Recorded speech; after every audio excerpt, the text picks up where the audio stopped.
Control number 44899, please introduce yourself. Good day, sir and madam. I'm Mahalin Enriquez, 47 years old, married, blessed with 4 children. Their ages is 26 years old, 25 years old, 19 years old, and 16 years old. I have 6 siblings. I'm the second eldest to the siblings. What is your educational attainment?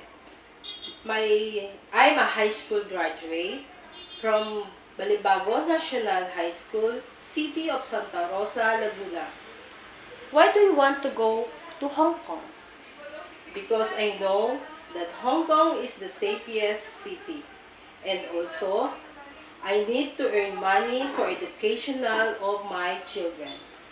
Have you been to any country before as an OFW? Where? What kind of work you had? Yes, I'm working before in Taiwan.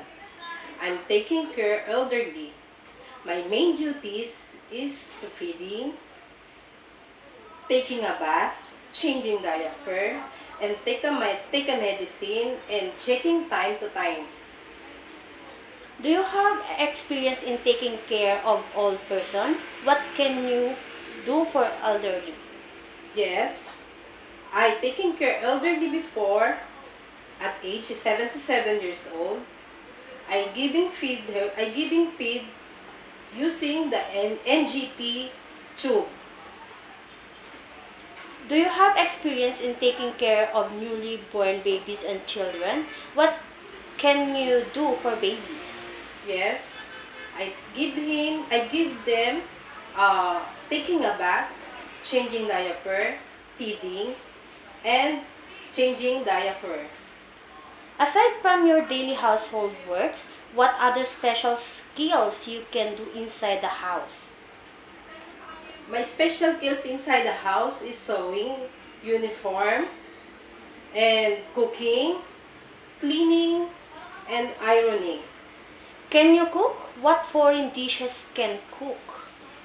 I cook Chinese food, steamed fish, and vegetable. Describe yourself as a housemaid. What are your characteristics that your employer will like you? I'm honest, hardworking, and I'm dedicated to my work. During misunderstanding with your employer, what do you do? I stay calm, asking if what I need to do to my asking for what I need to do to my mistake. Describe your relationship with your past and present employer. How do they treat you? They all nice to me and they giving me uh they giving me a respect. Message for your future employer in Hong Kong. Uh, to my future employer, I will promise that I need my job. I do my best as a domestic helper, and I promise I finish my contract with you for 2 years and more than a year. Thank you.